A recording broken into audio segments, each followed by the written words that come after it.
Selain masih dijajah oleh pandemi COVID-19, bangsa kita sebenarnya sedang dijajah oleh para koruptor. Selama perang melawan korupsi ini ditabuh oleh KPK, ada 22 gubernur dan 133 bupati wali kota yang berhasil diciduk. Sejak KPK berdiri di akhir 2003 lalu, tercatat ada 1.291 kasus korupsi yang ditindak, sebuah jumlah yang mencengangkan. Dari jumlah tersebut, kasus korupsi yang dilakukan oleh kepala daerah, baik tingkat gubernur maupun bupati dan wali kota, hingga tingkat DPRD yang paling mendominasi.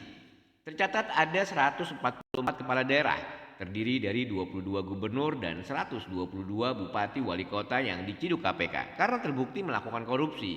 Data-data banyaknya pejabat daerah yang terlibat dalam kasus korupsi ini diungkap Wakil Ketua KPK Alexander Marwata dalam webinar Stranas KPK.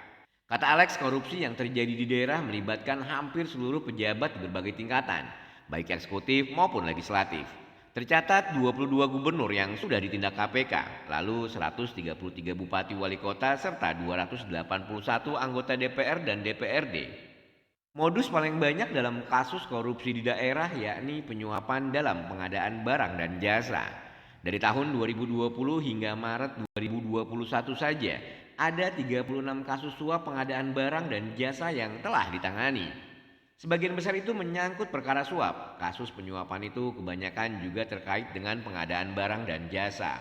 Selain modus penyuapan, modus lainnya untuk merampok uang negara adalah markup harga. Siapa saja 22 gubernur yang terseret kasus korupsi itu mulai dari Gubernur Aceh Abdullah Puteh yang ditetapkan sebagai tersangka oleh KPK. Selanjutnya ada Gubernur Kalimantan Timur Suwarna Abdul Fatah ditetapkan tersangka oleh KPK pada tahun 2006 dalam kasus pengadaan tanah. Lalu ada Gubernur Kalimantan Selatan Sahril Darham ditetapkan sebagai tersangka tahun 2004. Gubernur Jawa Barat Dani Setiawan ditetapkan tersangka oleh KPK setelah tidak lagi menjabat yakni tanggal 21 Juli 2008. Gubernur Sumatera Selatan Sahrial Usman ditetapkan tersangka dan ditahan oleh KPK setelah tidak lagi menjabat, tepatnya pada tahun 2009. Kasus yang menjeratnya adalah pemberian sejumlah dana kepada pegawai negeri atau penyelenggara negara terkait proses permohonan alih fungsi hutan lindung.